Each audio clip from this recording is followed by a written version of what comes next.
آج ہم بات کریں گے کراچی کے سب سے پاورفل میئر کی. یہ میئر اتنا پاورفل تھا اور اتنا طاقتور تھا کہ اس وقت کراچی کے اندر کوئی بجٹ بھی ایلوکیٹ نہیں تھا, کیونکہ کراچی کا میئر اپنی مرضی سے اپنا بجٹ ایلوکیٹ کیا کرتا تھا, کیونکہ اس کے پاس اتنا ریونیو اس شہر سے جنریٹ ہوتا تھا. اور یہ اتنا پاورفل میئر تھا کہ وزیر اعلیٰ بھی سمجھ لیجئے کہ آپ اس کا محتاج ہوتا تھا. لیکن یہ کب شروع ہوا؟ بدقسمتی کی بات یہ ہے کہ جی ہاں, جب جنرل ضیاء الحق ایک ڈکٹیٹر اس ملک پر قابض تھا, تب اس وقت اس شہر کا میئر ایک پاورفل ترین میئر تھا. اور اتنا پاورفل میئر تھا کہ اس کے پاس تمام اداروں کا اختیار موجود تھا. 1979 کے اندر کراچی میں پہلا بلدیاتی انتخاب ہوا جو جنرل ضیاء الحق نے کرایا. یہ سنہرا دور تھا کراچی کے لیے, کیونکہ اس دوران 3 کنزیکٹیو بلدیاتی انتخابات ہوئے, 1979, 1983, 1987. 1979 میں جماعت اسلامی کے عبدالستار افغانی غیر جماعتی بنیادوں پر میئر منتخب ہوئے. 1983 میں اپنی کارکردگی کی بنیاد پر وہ دوبارہ کراچی کے میئر منتخب ہوئے, اور اس وقت ان کی اسمبلیاں, ان کی سٹی کونسل کو تحلیل کر دیا گیا, جس وقت وہ کراچی کے وہیکل ٹیکس کی ڈیمانڈ کر رہے تھے. تمام بلدیاتی اسمبلیاں تحلیل کر دی گئیں اور ان کو جیلوں میں ڈال دیا گیا. اس کے بعد تیسری دفعہ ضیاء الحق کے دور میں ہی انتخاب ہوا اور فاروق ستار شہر کے میئر بن گئے. قبل اس کے کہ ہم ان تینوں ادوار پر بات کریں, میں آپ کو یہ بتانا چاہتا ہوں کہ اس وقت کراچی کوئی 13 کانٹونمنٹس یا 13 مختلف اداروں کے ماتحت نہیں تھا, بلکہ یونیفائڈ تھا. کراچی پورے کا پورا میئر کے ماتحت تھا. کراچی کے تمام ادارے میئر چلاتا تھا. واٹر اینڈ سیوریج بورڈ کا قیام میئر نے اپنی مرضی سے کیا تھا. KTC کراچی ٹرانسپورٹ کارپوریشن اس نے بنائی تھی. Karachi building control authority mayor نے بنائی تھی. کراچی کے تمام ادارے, جس کے اندر تمام ہسپتال, ڈسپینسریز, سرکاری اسکول, کالجز, پارک, سب کچھ تقریباً تمامی شہر پورے کا پورا میئر کے انڈر ہوتا تھا. تمام قسم کے ٹیکسز میئر اور اس کی ٹیم کلیکٹ کیا کرتی تھی. یعنی پراپرٹی ٹیکس کی بات کر لیجئے, آپ ایڈورٹائزمنٹ ٹیکس کی بات کر لیجئے. سب سے امپورٹنٹ چیز آکٹرائے ٹیکس میئر کلیکٹ کیا کرتا تھا. آکٹرائے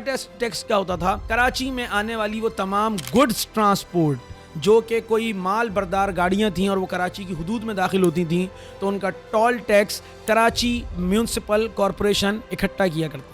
اور کراچی کے میئر کے پاس اختیار تھا کہ وہ اس کو جس طرح چاہے خرچ کر سکتا ہے. یہی وہ دور تھا جب کراچی کی سڑکیں دھلا کرتی تھیں, جب کراچی کی سڑکوں پر آپ کو بارش کا پانی نظر نہیں آیا کرتا تھا, جب کراچی میں K2 منصوبہ مکمل ہو گیا تھا اور K3 منصوبہ بھی عبدالستار افغانی صاحب نے اپنے دور میں K1 اور K2 مکمل کر لیا تھا اور کراچی کو مکمل با اختیار کر دیا تھا. KTC کے تحت 1500 بسیں شہر کے اندر چلائی جاتی تھیں اور کراچی ہر طرح سے صاف ستھرا نظر آتا تھا. نیو یارک اور لندن کے جو ایمبیسڈر مختلف ملکوں کے یہاں پر ہوتے تھے, وہ یہ طے کرتے تھے کہ ہم اپنی بقیہ زندگی کراچی کے اندر گزاریں گے, کیونکہ کراچی اتنا صاف ستھرا شہر تھا اور سب سے بڑھ کر اس کی آب و ہوا تھی. یہ گرمیوں میں بہت زیادہ گرم نہیں ہوتا تھا اور سردیوں میں بہت زیادہ ٹھنڈا بھی نہیں ہوتا تھا. ساحل سمندر بہترین ساحل تھا. یہ پورٹ سٹی تھا. کراچی پورٹ ٹرسٹ بھی اسی دور میں بنائی گئی اور یہ ایک مربوط اور مضبوط پلان شہر تھا. اور اس کا کریڈٹ بہرحال جنرل ضیاء الحق کو جاتا ہے کہ جنہوں نے میئر کو اتنا با اختیار کیا تھا. میئر کے تحت تمام ادارے تھے, میئر کے تحت پورا شہر چلتا تھا اور یونیفائڈ چلتا تھا. کوئی کانٹونمنٹ کا علاقہ نہیں تھا, کوئی DHA نہیں تھا, کوئی ریلوے کی زمین نہیں تھی, کوئی مختلف اداروں کی زمینیں نہیں تھیں, بلکہ ٹوٹلی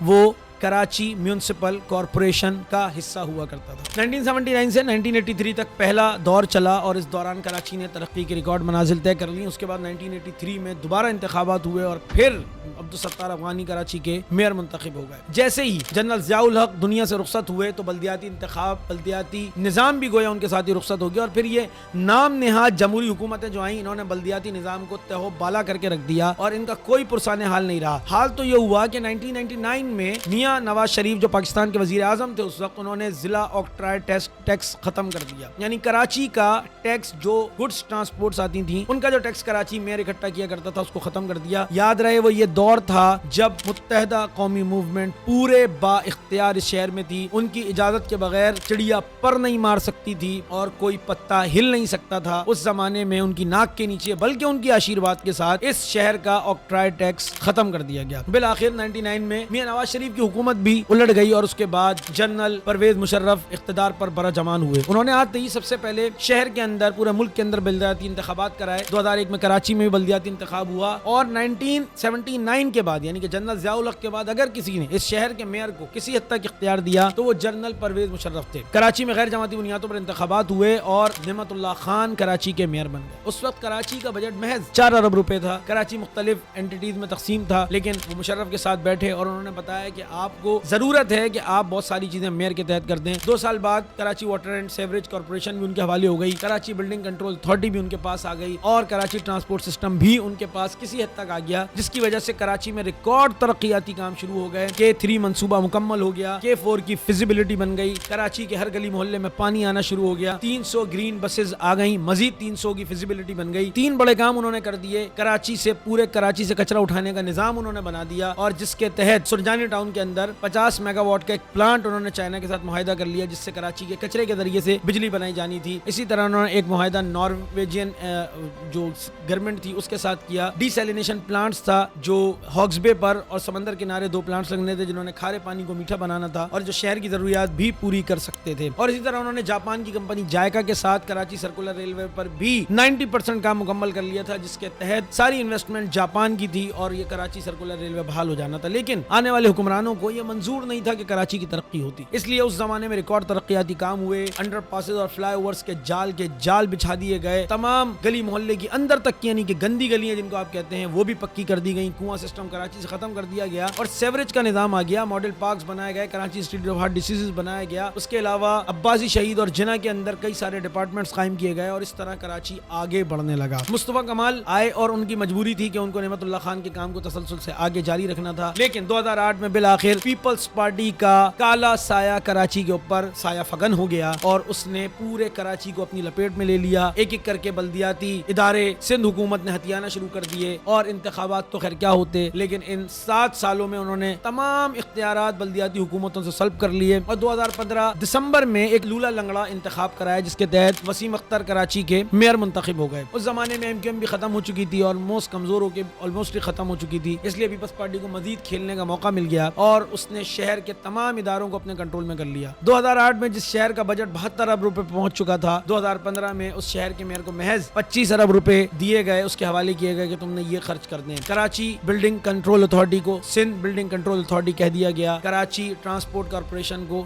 سندھ ٹرانسپورٹ سروسز کا نام دے دیا گیا. اسی طرح Karachi water and sewerage board کو سندھ حکومت کے ماتحت کر دیا گیا. کراچی کے تمام ادارے میئر سے لے لیے گئے. میئر ایک ڈمی پوزیشن تھی اور سارے کے سارے اختیارات سندھ حکومت کے پاس تھے. یہ 4 سال کے بعد جب میئر کراچی جانے لگے تو فائل پھینک کر گئے. وہ خود بھی کام کرنے کے شوق میں اور موڈ میں نہیں تھے, اور کچھ شہر کے اختیارات بھی سندھ حکومت نے اپنے پاس رکھ لیے تھے. بالآخر 2019 میں ختم ہونے والا سسٹم اسی طرح بیوروکریسی کے ذریعے چلایا جاتا رہا, اور بڑی جدوجہد اور محنت کے بعد بالآخر 2023 کے اندر 3 دفعہ انتخابات ملتوی ہونے کے بعد کراچی کا موجودہ بلدیاتی انتخاب ہوا, جس کے نتیجے میں یہ جماعتی بنیادوں پر انتخاب تھا. جماعت اسلامی نے ڈیمانڈ کی تھی کہ میئر کا ڈائریکٹ الیکشن کروایا جائے, لیکن سندھ حکومت یہ نہیں چاہتی تھی, اس لیے انہوں نے UCs کی سطح پر یہ انتخابات کروائے. اپنی مرضی کی حلقہ بندیاں کی. پوری دھاندلی کے باوجود بھی وہ اپنا میئر لانے کی پوزیشن میں نہیں تھے. ان کے پاس 173 تھے, جبکہ جماعت اسلامی اور PTI مل کے 193 کی پوزیشن میں تھے. لیکن بالآخر وہی ہوا جو ہر انتخاب میں ہوتا ہے, جس کو آپ ہارس ٹریڈنگ کہتے ہیں. زرداری صاحب کے گر چلے, ان کے پتے چلے, ان کا کام چلا, اور نتیجے میں اس شہر میں دوبارہ ایک میئر آ گیا. ہونا تو یہ چاہیے تھا کہ اس وقت جو میئر ہے وہ بھی سندھ حکومت اور پیپلز پارٹی کا ہے, تو آپ اسی کو اختیارات دے دیتے, اسی کے حوالے کر دیتے. لیکن یہ میئر ایک ڈمی پوزیشن ہے, یہ میئر ایک سیریمونیل پوزیشن ہے, اس کا کوئی اختیار نہیں ہے. اگرچہ واٹر اینڈ سیوریج کارپوریشن کے چیئرمین ہیں, لیکن ان کا کوئی اختیار واٹر اینڈ سیوریج کارپوریشن پہ نہیں ہے, کیونکہ واٹر اینڈ سیوریج کارپوریشن پر ہم ویڈیو بنا چکے ہیں کہ وہ مال پیدا کرنے کا ایک ادارہ ہے جس کا کام صرف مال بنانا ہے. اور اب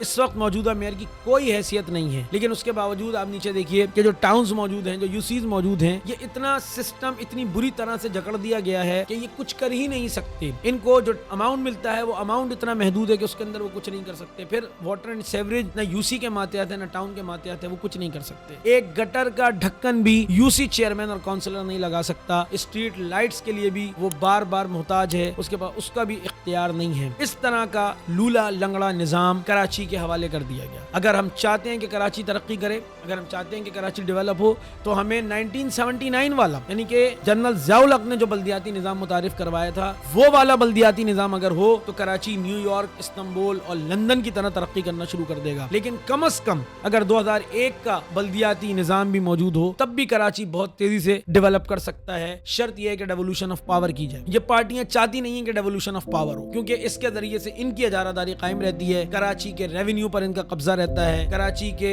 جگہوں پر ان کی پولیٹکس رہتی ہے. یہ ہر طرف سے آنے والے پیسے کو اپنے کنٹرول میں رکھنا چاہتے ہیں, یہ دینا نہیں چاہتے کہ تاکہ لوگ خرچ کریں. لیکن اگر ہمیں اور آپ آپ کو اپنے شہر کو ترقی دینی ہے, کراچی کو ترقی دینی ہے, تو پھر اس بات کی ڈیمانڈ کرنی ہوگی کراچی کو ایک پاورفل, مضبوط اور اسٹرانگ بلدیاتی نظام چاہیے ہوگا.